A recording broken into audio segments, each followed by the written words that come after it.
여러분, 제가 퀴즈 하나를 내볼게요. 세 학생과 강사 한 명이 서로 영어 공부를 하고 있습니다. 거기서 A 학생은 매일 배운 내용을 4시간씩 필사를 했고요. B 학생은 매일 1시간씩 미드로 연기 연습했습니다. 그리고 C 학생은 주 1회 원어민과 직접 만나서 3시간 동안 프리토킹을 했습니다.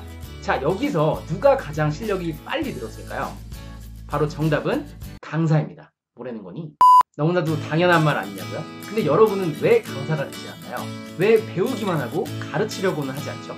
단언컨대 여러분들이 가르치는 순간 배웠을 때보다 수십 배 아니 수백 배는 더 빨리 배울 수 있을 겁니다. 그 비밀이 궁금하지 않으세요? 지금 시작합니다. 나날이 성장하는 구독자 여러분, 내리십니다. 강사는 왜 그렇게 빨리 영어를 배울까요? 첫 번째는 말을 제일 많이 하고요. 두 번째는 준비를 정말 많이 합니다. 그리고 마지막 세 번째는 가르치면서 스스로 정리가 되기 때문에 더 빨리 배울 수가 있는 거죠. 여러분 그거 아시나요? 강의를 듣기만 하는 사람은 전체 내용의 30% 정도밖에 이해를 하지 못한다고 해요. 누군가한테 쉽게 설명을 하지 못한다면 내가 이해하지 못했다는 뜻이다. 즉, 내가 가르칠 수 없다면 그것은 나의 지식이 아닌 겁니다. 근데 이런 의문점이 들 수 있을 것 같아요. 아니, 나는 영어를 정말 못하고요. 누군가를 가르쳐본 경험도 없다고요. 근데 제가 어떻게 가르칠 수 있죠? 제가 강의를 할 때 항상 하는 말이 있습니다. 강사라서 가르치는 것이 아니라 가르쳤기 때문에 강사가 된 겁니다. 펀치라인. 대한민국 최고의 스피치 전문가인 김미경 강사도 5년 동안 무명 시절을 겪었고 강의를 할 때마다 비난을 들었다고 해요. 아, 이 사람 강의 진짜 못한다 라는 말을 들으면서요. 하지만 강의를 계속 했기 때문에 결국에 지금의 자리에 있게 된 겁니다. 제 이야기를 한번 해보면요. 저도 그 흔한 과외 한번 해본 적 없었거든요. 즉 누구를 가르쳐본 경험이 없었는데 일단 한번 시작을 해봤습니다. 왜냐면 가르치는 과정에서 더 배울 수 있을 거라고 믿었기 때문이죠. 그래서 처음에는 군대 후임을 한 명 앉혀놓고 시작을 했어요. 근데 당연히 경험이 없다 보니까 굉장히 엉망으로 가르쳤겠죠. 하지만 그 시행착오 덕분에 저는 정말 빨리 성장을 할 수 있었습니다. 예를 들면 이 친구가 어떤 점이 궁금해하고 또 어떤 점이 가장 힘들어하는지, 그리고 제가 이 친구를 가르쳤을 때 어떤 부분을 했을 때 이 친구가 이해를 잘하는지, 또 나는 충분히 이해를 하고 있었다고 생각했지만 막상 가르쳐 보려니까 생각이 안 나는 거죠. 그래서 나는 완벽하게 이해를 하지 못하고 있었구나. 이런 깨달음을 얻게 되다 보니까 내가 가르치고자 하는 내용을 더 완벽하게 이해할 수 있게 된 거예요. 그럼 또 이런 의문점이 들 수 있을 것 같아요. 아니, 그래도 적어도 최소한의 지식은 있어야 될 거 아닙니까? 내가 영어를 어느 정도 잘해야 가르칠 수 있을 거 아니에요?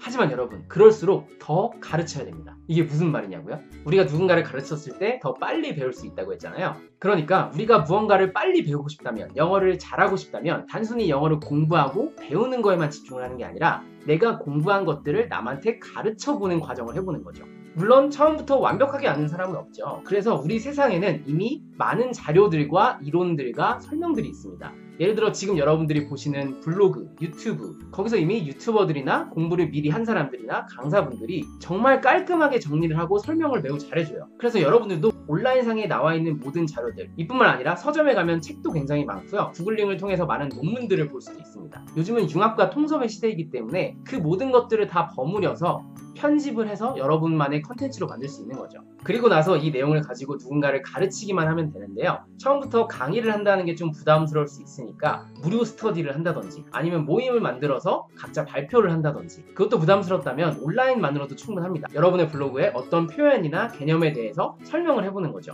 영상이 편하다면 유튜브를 통해서도 얼마든지 공유를 할 수 있습니다. 실제로 영어를 가르치는 저와 같은 강사뿐만 아니라 영어 배우는 것 자체를 좋아하는 사람들이 영어를 가르치는 영상을 굉장히 많이 찍고 있어요. 그 유튜버는 내가 배운 내용을 정리해서 가르치는 것, 그리고 영상을 통해 공유하는 것만으로도 굉장히 빨리 실력이 늘 수 있는 거죠. 그리고 저는 이런 말을 꼭 드리고 싶어요. 내가 왕초보잖아요? 그럼 내가 초보자이기 때문에 초보자들의 마음을 더 잘 이해할 수 있습니다. 왜냐면 내가 초보자이고 잘하는 과정에 있기 때문에 그 과정에서 어려운 점이 무엇이고 이해가 안 된 점이 무엇인지 어떻게 설명해줘야 이 초보자가 잘 이해할 수 있는지 그 포인트를 정확하게 알 수 있어요. 영어를 처음부터 잘하게 된 사람보다 영어를 못했었지만 잘하고 있는 과정에 있는 사람이 똑같은 상황에 있는 그 사람을 더 잘 이해할 수 있다는 거죠. 여러분 한번 이렇게 생각해 보세요. 내가 내일 학원에서 무언가를 배워야 돼 라는 것과 내가 내일 학원에서 가르쳐야 돼. 자, 이 두 문장에는요 엄청난 차이가 있습니다. 내가 배워야 된다고 생각을 할 때는 내일 그냥 학원 가서 수업 열심히 들어야지 정도지만, 내가 내일 가르쳐야 돼 라는 생각을 갖는 순간 내가 공부하는 그 내용을 바라보는 관점과 태도가 어마무시하게 달라집니다. 왜냐면 내가 완벽하게 이해할 수 있어야 다른 사람을 가르칠 수 있기 때문이죠. 우리 한번 실습을 해볼까요? 제가 문제 하나를 내볼게요. I lost my key. I have lost my key. 이 두 가지의 차이점이 뭘까요? 자, 한국말로는 똑같은 뜻입니다. 나 열쇠를 잃어버렸어 라는 뜻이죠. 근데 무슨 차이가 있냐면요. 먼저 I lost my key는요. 나는 키를 잃어버렸다. 바로 단순 과거 형태입니다. 이 단순 과거라는 단어에 힌트가 있는데요. 말 그대로 과거를 의미하는 거죠. 내가 10년 전이나 20년 전에 잃어버렸던 걸 수도 있어요. 지금은 찾았을 수도 있습니다. 즉 현재에 대한 정보는 정확하지 않지만 과거에 잃어버렸던 이력을 말하는 거고요. 그러면 반대로 I have lost my key는 우리 현재 완료라고 하죠. 이번에도 역시 현재 완료라는 단어에 힌트가 있습니다. 바로 현재죠. 즉 현재에 영향을 미치는 거예요. 내가 현재 열쇠를 잃어버린 상태이기 때문에 지금은 열쇠를 찾지 못한 거죠. 그래서 두 문장은 둘 다 잃어버렸다는 뜻이지만 단순 과거는 지금은 찾았을 수도 있고요. I have lost my key인 현재 완료는 지금도 내가 키를 못 찾은 상태인 겁니다. 좀 헷갈리지 않으세요? 이게 굉장히 어려울 수 있습니다. 아마 이 내용을 처음 접하신 분들은 좀 어렵게 다가오시고 좀 헷갈려서 계속 반복적으로 공부를 하셔야 될 수도 있어요. 근데 제가 말씀드리고 싶은 건 이 내용을 단순히 배우는 게 아니라 누군가를 가르쳐야 된다고 생각을 해보세요. 그러면요, 단언컨대 제가 설명드린 내용을 미친 듯한 집중력으로 100% 내 걸로 완벽하려고 노력하실 겁니다. 그럼 여러분 실습을 해보는 의미에서 제가 방금 가르쳐드린 단순 과거와 현재 완료의 차이점을 댓글로 한번 남겨보세요. 댓글로 여러분들이 직접 쓰시면서 이 내용이 정리가 되는 걸 느끼실 겁니다. 우리 실 사례들을 좀 살펴볼까요? Learning by teaching이라는 말이 있습니다. 가르치면서 배운다는 뜻이죠. 실제로 이 학습법은요, 독일에서 1980년대에 제2외국어로 프랑스어를 가르칠 때 처음 도입된 개념입니다. 그때 학생들에게 단순히 수업을 듣는 것이 아니라 자기가 배운 내용을 동급생들한테 발표하고 설명을 해주고 또 선배가 후배를 가르치는 방식으로 굉장히 큰 효과가 있었던 학습법입니다. 또 재미난 조사가 있었는데요. 평균적으로 첫째 아이가 둘째 아이보다 똑똑했다고 해요. 그게 태어났을 때부터 그랬던 게 아니라 첫째 아이가 점점 자라면서 자기 동생을 가르치면서 IQ가 굉장히 높아졌다고 합니다.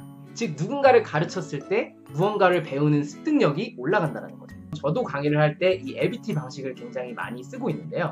예를 들면 제가 단순히 설명만 하는 것이 아니라 설명을 하고 그 설명드렸던 내용을 자기 파트너한테 다시 설명하게끔 하는 프로세스입니다. 이게 굉장히 놀라운 게요. 학생들이 절대 졸거나 딴짓을 안 하더라고요. 왜냐면 내가 배웠던 내용을 좀 이따가 파트너한테 설명을 해줘야 되니까요. 그리고 정말 많은 학생들이 후기로 이 부분을 많이 남겨주셨거든요. 내가 파트너한테 뭔가를 가르쳐주고 설명을 하다 보니까 그 내용이 훨씬 더 잘 이해가 되고 더 오래 기억에 남는다고 해요. 그래서 이 LBT 방식이 너무 효과가 크다 보니까 이제는 학생들이 저한테 영어에 대한 질문뿐만 아니라 어떻게 하면 누군가를 잘 가르칠 수 있죠? 어떻게 하면 강사가 될 수 있죠? 어떻게 하면 다른 사람을 더 빨리 배우게 할 수 있을까요? 이런 질문들을 굉장히 많이 주시더라고요.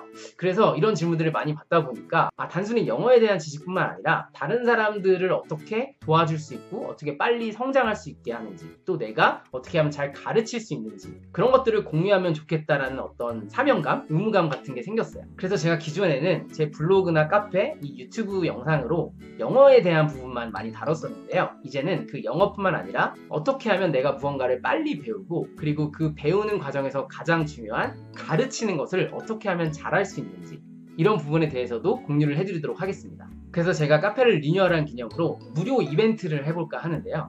만약에 여러분들이 무언가를 빨리 배우고 싶다면 특히 가르치는 과정을 통해서 성장을 하고 또 그 과정에서 다른 사람한테 선한 영향력을 끼치고 싶다면 저는 1인 지식기업가가 되어야 된다고 생각을 해요. 1인 지식기업가라는 건 내가 쌓아온 지식과 경험을 컨텐츠화시켜서 사람들에게 긍정적인 영향을 끼치는 직업을 의미하거든요. 그래서 이 내용이 궁금하신 분들은 아래 링크를 통해서 무료로 다운받을 수 있습니다. 영어에 대한 내용은 아니지만 여러분들이 영어 학습을 할 때 적용할 수 있는 좋은 팁이 될 수가 있기 때문에 가볍게 한번 보시면 도움이 많이 되실 것 같아요. 마지막으로 영화 건축학개론의 슬로건을 통해서 정리를 해볼까 하는데요. 건축학개론 영화 보셨나요?